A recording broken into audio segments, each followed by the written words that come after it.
The gay movement is an evil institution that's goal is to defeat the marriage-based society.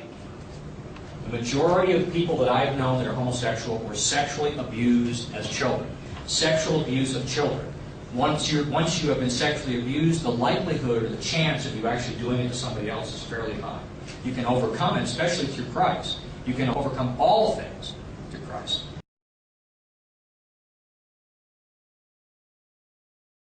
As many as 25% of young people in early adolescence have same-sex attraction of some kind. And here's the dirty little secret that the gay movement doesn't want you to know. The large majority of those people never do anything about it. Right?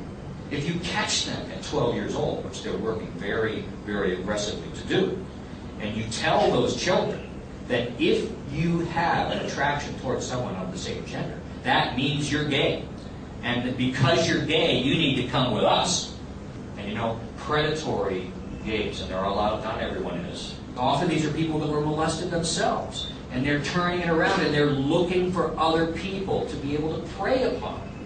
Well, I went to Uganda because I was actually one of the people that helped to start the pro-family movement. Do you think that your ideas regarding homosexuality are better received in Uganda? Of course. Uganda is a Christian country. America really is not a Christian country anymore. This particular video is from a conference that Lively headlined in the East African nation of Uganda.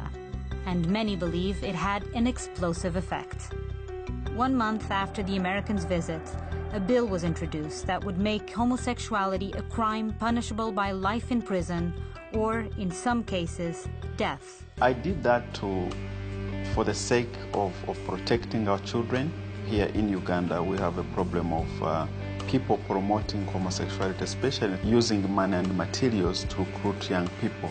Well, I've read a comment from you that you would like to kill every last gay person. Did you actually say that? And would you like that?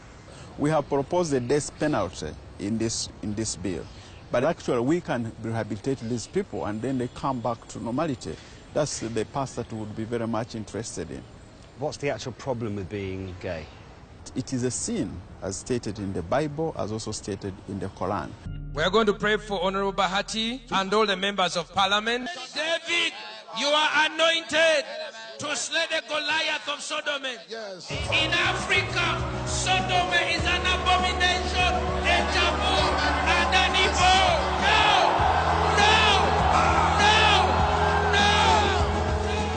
The people in the road area. Yeah, it's the area. Like me, is the most because of that I'm gay. Even my parents, even if I call them, they cannot pick my phone. Even if I call my sister, they hate me. Even my brothers, even my family, any of my family members. So the only family I have are these ones you are seeing here. We feel so sorry to have to that they cannot accept us because that's what we are. We are gays. We are born gays. We shall live gays and we shall die gays. But already parents are chasing children away from their homes. Have you heard of that? Yes. I've not heard of that in this society, but well, maybe you should do some more research. But once we have the bill passed, we would expect the parent to report the child police, and then the law enforcement agencies should take care of that. If you found out that one of your 4 daughters was a homosexual, would you report them to the authorities knowing that they could possibly suffer the death sentence? I personally feel if my daughter opts to be a lesbian, and even if she's convicted for being a lesbian, I would still apply to go and execute her myself.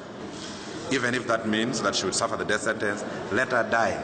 Homosexual is not a debate. We have rejected it totally. You caught in homosexual, you're hanged. So what do you think should happen to gay people? What should the government do with them? They should put them in prison for life. Others should be killed. Everything bad should be done to those people. You think they should be killed? Yeah. I wish I had the right. I would have killed them. Killed them? Yeah, it's unfair. How can you get married to your friend man? Do you think they should be killed?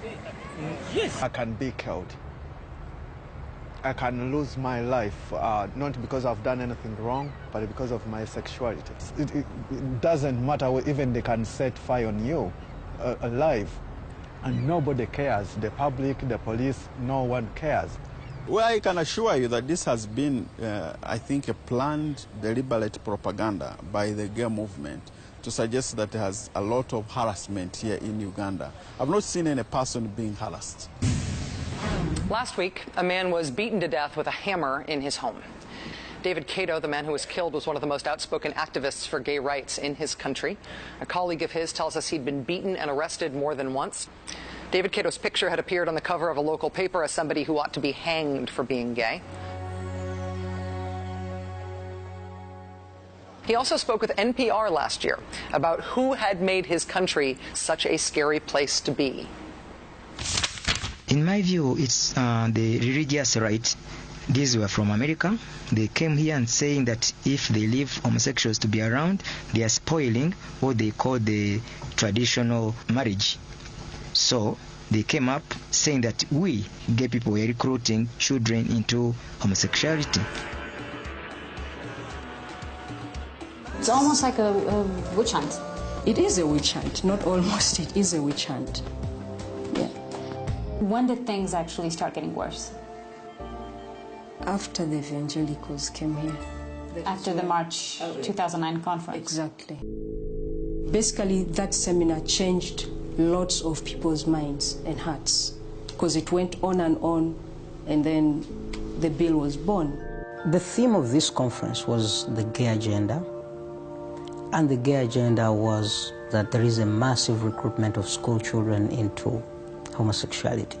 The man of God told us about the origin of all this, and to say there is a movement that is behind the promotion of homosexuality, and it's called gay movement. So it told us that it's more serious than we have ever thought. For me, I had never heard of that, but then I got to know that there is a force that is behind homosexuality, which we need to attack also with the force.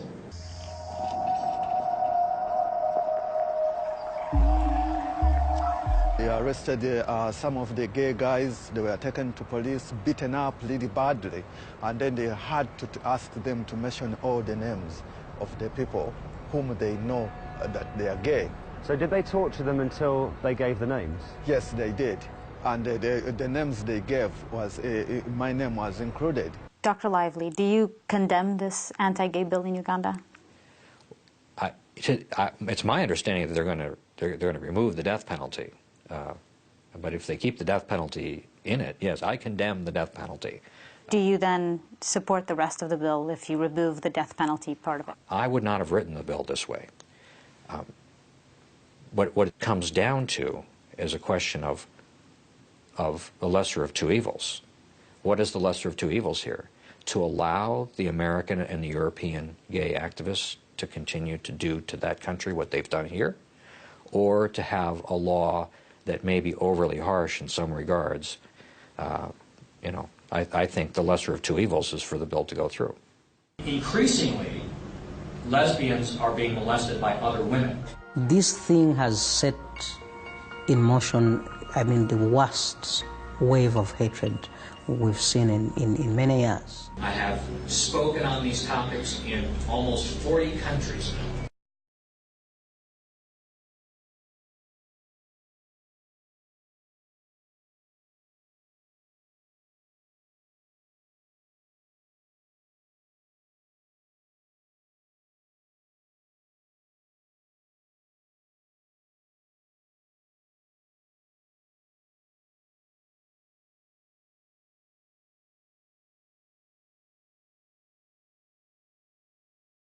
Let's talk about Russia just for a second. Russia's got a new law, fairly recent law, that prohibits the propagandizing of teens toward homosexuality. They want to keep teens from being sucked in the homosexual lifestyle. And homosexuality, the homosexual conduct is legal in Russia. So this is just a law against propagandizing teens, just like we don't want them propagandized in America into taking up smoking. They, and I think correctly, don't want teens propagandized into homosexuality. Now, NBC talked a little bit about the situation in Russia, your connection. Did you have something to do with the shaping of that law, which I think is a very, very good law? Well, I believe I did have something to do with that. I mean, not directly. I wasn't working with the government officials crafting it. But in my 50-city tour of the former Soviet Union in 2006 and 2007, that's what I was advocating for. And I included that in my letter to the Russian people that I published in the very last city of the tour, which is St. Petersburg. And, of course, St. Petersburg turns out to be the first city that adopted this law. So, and then several others did. Then the national government adopted it. They passed it unanimously, and then Putin signed it. So, I indirectly assisted in that, and it's one of the proudest achievements of my career. Запрещающий пропаганду. We have recently passed a law prohibiting propaganda, and not of homosexuality only, but of homosexuality and child abuse, child sexual abuse. But this is nothing to do with persecuting individuals for their sexual orientation. While Putin has come under heavy criticism by the United States and the EU for these laws, he's found a staunch ally in the Orthodox Church. Today, it warns that same-sex marriage will lead to the apocalypse. Homosexuality is imposed on children and adolescents. This is done through internet, through Western political propaganda, by political actions by the gay lobby. In Russia, gay men like 22-year-old Dmitry are expected to blend into the crowd, so they use the internet to meet each other secretly. This is what happened when Dmitry recently arranged to meet up with someone he'd been chatting with online. He was surrounded on a dark street by men wearing masks. I couldn't escape once they'd got me, he says. There was nowhere to run. For 13 minutes, he is threatened, mocked, and interrogated about his sexuality. The video was then posted online. Dmitry was the victim of what has become an increasingly popular activity in Russia. Vigilante groups using the internet to meet and ambush gay men. Members of these groups call it going on safari. And the sad fact is, Dmitry got off very lightly. That's because other victims have been treated far worse. In this video, a man's hair is shaved, a rainbow painted in its place. Later, he's made to drink what he's told is urine.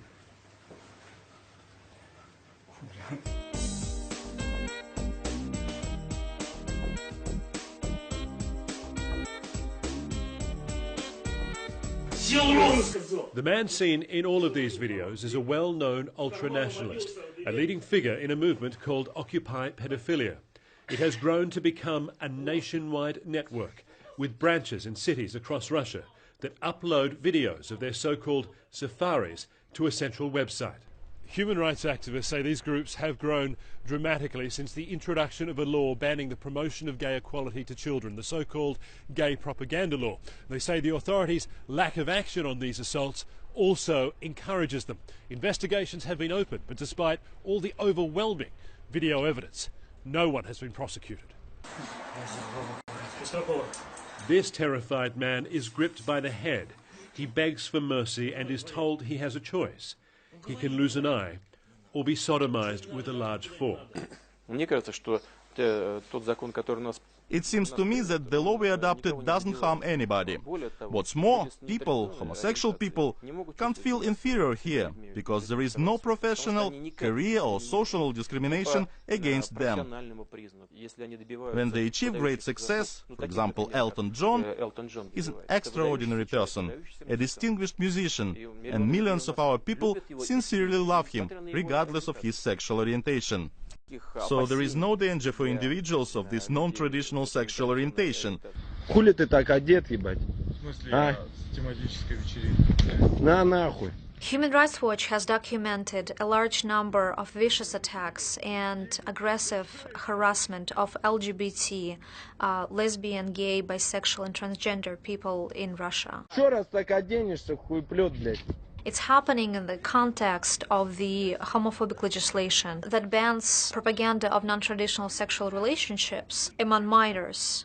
Люди считают, что человек ЛГБТ это не человек, и это игрушка, с которой можно поиграться, просто идет человек по улице, а почему бы не ударить там его?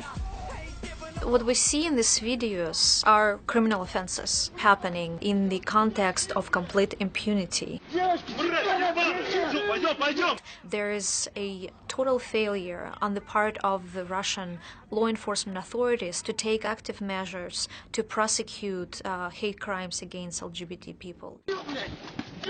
Russia should repeal the federal propaganda law because it only inflates this type of violence. It only shows Russian people that LGBT community is second-class citizens in Russia and that violence against them is normal. Police in Volgograd say the savage murder of a local 23-year-old man by his acquaintances was motivated by homophobia. Investigators rarely cite homophobia as a motive, and the brutal killing has reignited debate over controversial anti-gay legislation. Let's talk to Primetime's Union O'Neill. Well, on the night of May 9th into the early hours of May 10th, investigators say a group of men were drinking in a courtyard at an apartment complex in the outskirts of the southern Russian city of Volgograd. Now, it is alleged that one of the men, named as 23-year-old Vladislav Turnovoy by gay activists, he admitted to being gay after being questioned by the men. Now, that started a frenzied attack on him when a 20-kilogram rock, I should say, was launched at his head. It made contact. It's also believed that he was raped by beer bottles. Men used that to do that, and also that they attempted to set him on fire, which was, all in all, an absolutely tragic and fatal attack. This comes at a time when really there's a clampdown on so-called gay rights and gay activists in the country. The law on the gay propaganda bill, which sailed through its first reading in January, will now get a second reading this month. This is all the background to the situation here. Now, it's worth noting as well that President Putin has repeatedly said that the decline in the birth rate in the country has been linked to homosexual activity. This decline going down by some 10% since the turn of the century.